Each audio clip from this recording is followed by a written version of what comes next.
Hello दोस्तों, आप सभी का स्वागत है एक बार फिर से मेरे YouTube चैनल दीपक केमिस्ट्री जोन पे। मैं आप सभी के लिए फिर से एक नई और इंटरेस्टिंग वीडियो लाया हूं। Oxidation number. बच्चे इसमें बहुत परेशान होते हैं कि कैसे हम याद करें, बहुत सारे एलिमेंट है, किसकी ऑक्सीडेशन नंबर क्या होगी। तो मैं आपको लॉजिक और ट्रिक के साथ कुछ सिखाना चाह रहा हूँ ऑक्सीडेशन नंबर में। देखिएगा, गौर करिएगा, शायद आपको समझ में आए, और समझ में आए तो एक लाइक और कमेंट जरूर करिएगा। ऑक्सीडेशन नंबर क्या होता है? ऑक्सीडेशन नंबर पीरियोडिक टेबल में बहुत सारे एलिमेंट है, जिसमें मेटल यानी धातु भी है, नॉन मेटल यानी अधातु भी है, उपधातु उपधातु भी है, धातु भी है, अधातु भी है। बहुत सारे एलिमेंट्स हैं जिनकी अलग अलग ऑक्सीडेशन नंबर याद करना पॉसिबल नहीं होता। तो एक शॉर्ट वीडियो, एक अच्छी वीडियो के हिसाब से मैं आपको ये समझाने की कोशिश कर रहा हूं। आइए समझते हैं। मुक्त अवस्था में तत्व की ऑक्सीकरण नंबर 0 होता है। ऑक्सीडेशन नंबर 0 होने का मतलब क्या है कि जो भी गैसेस हैं, जैसे क्लोरीन है, फ्लोरीन है, अमोनिया है, फास्फोरस है, सल्फर है, अगर ये मुक्त अवस्था में यानी फ्री स्टेट में है, ये किसी से भी रिएक्ट नहीं कर रही हैं, तो इनका ऑक्सीडेशन नंबर क्या होगा? 0 होगा। क्या होगा? 0 होगा। तो मुक्त अवस्था में तत्व की ऑक्सीडेशन नंबर 0 होता है। जैसे एग्जाम्पल देके मैंने आपको बताया है, क्लोरीन, अमोनिया, P4, एसिड आदि। तो जहां कहीं भी आपको ये किसी से भी रिएक्ट करते ना दिखे, केवल खाली हो, मुक्त अवस्था में हो, इसका ऑक्सीडेशन नंबर क्या होगा? 0। अब आते हैं सेकंड पॉइंट पे। बहुत ही सिंपल है।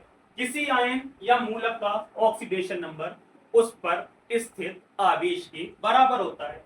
जैसे आपको ये लिख रहा है Cl नेगेटिव, यानी Cl पे कितने नेगेटिव? 1 नेगेटिव। Na पे कितने पॉजिटिव? 1 पॉजिटिव। तो यहाँ अगर मैं आपसे पूछूं Cl की ऑक्सीडेशन नंबर, तो आप बताएंगे -1, और Na का ऑक्सीडेशन नंबर तो आप बताएंगे +1। तो जो चार्ज जिस भी एलिमेंट के ऊपर होता है, वो उसका ऑक्सीडेशन नंबर कहलाता है। थर्ड पॉइंट, क्षार धातु। क्षार धातु आपके पीरियोडिक टेबल में फर्स्ट ए ग्रुप को कहा गया है। क्षार धातुएं वे धातुएं होती हैं जिनकी अंतिम कक्षा में 1 इलेक्ट्रॉन पाया जाता है। जब अंतिम कक्षा में 1 इलेक्ट्रॉन पाया जाता है, तो उन्हें अपना अष्टक पूर्ण करने के लिए क्या कर सकते हैं? वो अपने 7 इलेक्ट्रॉन ग्रहण तो नहीं कर सकते, तो वो क्या करते हैं? उस 1 इलेक्ट्रॉन को दान दे देते हैं। दान देने से उनके ऊपर धनावेश आ जाता है। तो फर्स्ट ए वर्ग में ये जितनी भी धातुएं हैं, इनकी अंतिम कक्षा में 1-1 इलेक्ट्रॉन है, जिसमें हाइड्रोजन जो है वो केवल 1 इलेक्ट्रॉन लेकर अपनी पहली कक्षा में 2 इलेक्ट्रॉन पूरे करता है, यानी अक्रिय गैस की संरचना प्राप्त करता है। बाकी जितनी भी ये क्षार धातुएं हैं, lithium, sodium, potassium, rubidium, caesium, francium, इन सब की ऑक्सीडेशन नंबर +1 होती है। हाइड्रोजन की भी +1 होती है, लेकिन किसी केस में हाइड्रोजन का ऑक्सीडेशन नंबर +1 ना होकर चेंज भी हो सकता है। वो मैं आपको आने वाले पॉइंट में एक्सप्लेन कर दूंगा। अब सेकेंड क्या होता है? क्षारीय मृदा धातु। क्षारीय मृदा धातु वो तत्व होते हैं जिनकी अंतिम कक्षा में 2 इलेक्ट्रॉन पाए जाते हैं। Beryllium, magnesium, calcium, strontium, barium, radium. तो ये अंतिम कक्षा के दोनों इलेक्ट्रॉनों को दान देता है, और जिससे इस पे 2 धनावेश आ जाते हैं। तो कहीं भी आपको ये एलिमेंट दिखे तो उसका ऑक्सीडेशन नंबर क्या हो गया? +2। कहीं भी आपको क्षार धातु दिखे तो उसका ऑक्सीडेशन नंबर क्या हो गया? +1।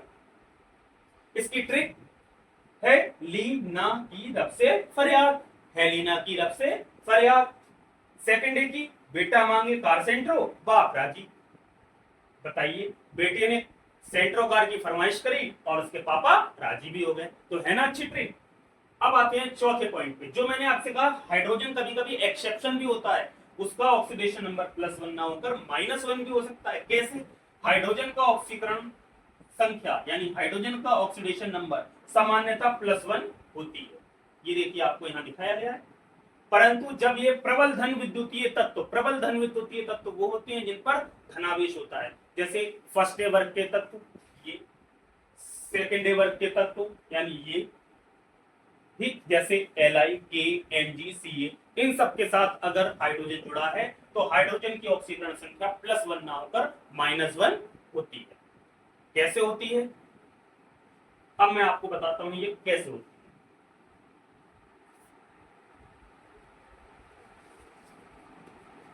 जैसे LiH, अगर हम नियम के हिसाब से लिथियम की +1 लगा दें ऑक्सीकरण संख्या और हाइड्रोजन की X मान लें, बराबर, इसमें कोई चार्ज तो है नहीं, तो बराबर क्या हो जाएगा 0।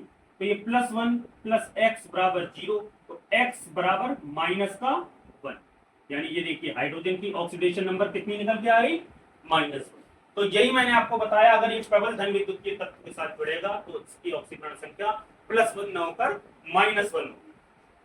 नंबर 5, किसी यौगिक की ऑक्सीकरण संख्या 0 होती है, कोई भी यौगिक हो उसकी ऑक्सीकरण संख्या 0 होती है। एक एग्जांपल देखिए, जैसे KMnO4, इसको कहते हैं पोटेशियम परमैंगनेट, लाल दवा, ठीक है। यहां अगर नियम के हिसाब से के की +1 लगाएंगे, बच्चों Mn की ऑक्सीडेशन नंबर का रूल नहीं होता है, लेकिन Mn का ऑक्सीडेशन नंबर आपको निकालना होता है। लेकिन मैं आपको ये यहां पे प्रूफ करके दिखा रहा हूं कि किसी भी कंपाउंड का ऑक्सीडेशन नंबर 0 कैसे हो सकता है। जैसे मैंने यहां आपको बता दिया कि Mn का जो ऑक्सीडेशन नंबर है वो +7 है, और ऑक्सीजन का भी अभी आपको नहीं बताया है, आने वाले पॉइंट में वो भी एक्सप्लेन होंगे। तो अभी मैं आपको बताता हूं, यहाँ ऑक्सीजन का ऑक्सीडेशन नंबर -2, और ऑक्सीजन है कितने, 4, तो बराबर क्या रखते हैं 0, +1 +7 और 1 8 -8 बराबर 0। ये 8 से 8 कैंसिल, तो कितना आया 0 बराबर 0, यानी कोई भी कंपाउंड है उसकी ऑक्सीडेशन नंबर क्या होती है 0। इसके बाद के पॉइंट मैं आपको बताऊं, इससे पहले आप इसको नोट करें और फिर मैं इसको आगे एक्सप्लेन करता हूं। आइए आप अगले पॉइंट पर आते हैं, छठा रूल। जितनी भी हेलोजन होते हैं, यानी 7th A ग्रुप, जिसको हम हेलोजन या अधातु के नाम से जानते हैं, जिनमें केवल गैसें पाई जाती हैं, उनकी ऑक्सीकरण संख्या कैसे ज्ञात करें। 7th A यानी हेलोजन वर्ग जो होता है, उसमें आपके तत्व होते हैं fluorine, chlorine, bromine, iodine, aesthetic, यानी इन सभी तत्वों की अंतिम कक्षा में 7 इलेक्ट्रॉन आते हैं। जब 7 इलेक्ट्रॉन आते हैं तो उन्हें 1 इलेक्ट्रॉन ग्रहण करके वो अपना अष्टक पूर्ण करते हैं। जब उन्हें 1 इलेक्ट्रॉन ग्रहण करना है तो उन पर ऋण आवेश आता है, तो 1 ऋण आवेश होने के कारण उनकी ऑक्सीकरण संख्या कितनी हो जाती है, -1 हो जाती है। तो इसकी ट्रिक क्या है, first class biryani in Australia, बहुत आसान है, आराम से याद हो जाएगा। तो जितने भी हेलोजन होते हैं उनकी ऑक्सीकरण संख्या क्या होती है, -1 होती है। लेकिन यहाँ पर एक अपवादित नियम भी है, यानी एक्सेप्शन केस भी है। क्या है, यदि यह तत्व ऑक्सीजन परमाणु से सीधे जुड़े हैं, अगर ये हेलोजन, कोई भी हेलोजन ऑक्सीजन परमाणु से सीधा जुड़ा होता है, तब इसका ऑक्सीडेशन नंबर कोई भी धनात्मक संख्या यानी कोई भी पॉजिटिव नंबर हो सकता है। लेकिन उस केस में आपको ऑक्सीकरण संख्या लगाने की जगह निकालनी होगी। जैसे एग्जाम्पल से समझते हैं, NaOCl, ठीक है, NaOCl, यहां पे आपका ये क्लोरीन है, ये किससे जुड़ा है, ऑक्सीजन परमाणु से सीधे जुड़ा है। तो हम जानते हैं हेलिना की तरफ से फरियाद, यानी सोडियम की हमने +1 लगा दी। अभी हमने ऑक्सीजन का नियम नहीं पढ़ा है, आने वाले पॉइंट में हम ऑक्सीजन का नियम पढ़ेंगे। तो ऑक्सीजन की ऑक्सीकरण संख्या -2 लगा दी, Cl की हमें निकालनी है, तो यहाँ -2 में से 1 गया तो -1 आया, ये -1 उधर जाकर क्या बन गया, +1। यानी अगर आपकी जो भी ऑक्सीडेशन संख्या आएगी वो कैसी होनी चाहिए, धनात्मक होनी चाहिए, उसमें ऋणात्मक का कोई भी कार्य नहीं है। ऋणात्मक तब होगी जब वो हेलोजन होगा, ठीक है, लेकिन वो ऑक्सीजन के साथ नहीं जुड़ा होगा। उस स्थिति में आपको -1 लगानी पड़ेगी। जब इसकी ऑक्सीडेशन नंबर धनात्मक आएगी, यानी ये ऑक्सीजन से जुड़ा होगा, उस स्थिति में आपको इसकी ऑक्सीजन संख्या निकालनी होगी। 7वां रूल है ऑक्सीजन का, सबसे मोस्ट इंपोर्टेंट रूल है।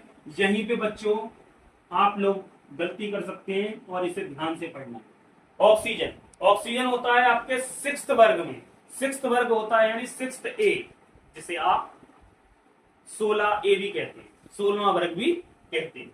ऑक्सीजन के अंतिम कक्षा में 6 इलेक्ट्रॉन होते हैं। कितने इलेक्ट्रॉन होते हैं, 6।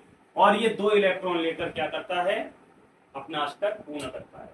तो सामान्यतः जब यह ऑक्सीजन ऑक्साइड के रूप में पाया जाता है तो इसे 2 इलेक्ट्रॉनों की आवश्यकता होती है, तो ये 2 इलेक्ट्रॉन ग्रहण करता है, जिससे इसकी ऑक्सीजन संख्या -2 लगाती है। कितनी लगाते हैं, -2 लगाते हैं।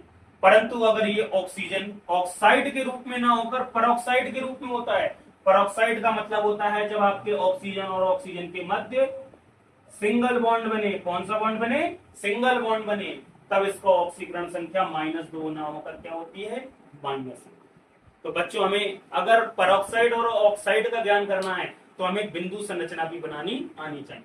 जब हमें बिंदु संरचना बनाएंगे तो हमें ये ज्ञात हो जाएगा कि ऑक्सीजन ऑक्सीजन के बीच में डबल बॉन्ड है या सिंगल बॉन्ड है। अगर डबल बॉन्ड है तो ऑक्सीजन की ऑक्सीकरण संख्या -2 लगेगी, तब वह ऑक्सीजन ऑक्साइड की तरह कार्य करेगा। लेकिन जब ऑक्सीजन और ऑक्सीजन के बीच में सिंगल बॉन्ड होगा तब वह परऑक्साइड की तरह कार्य करेगा, तब उसका ऑक्सीकरण संख्या -1 लगेगी।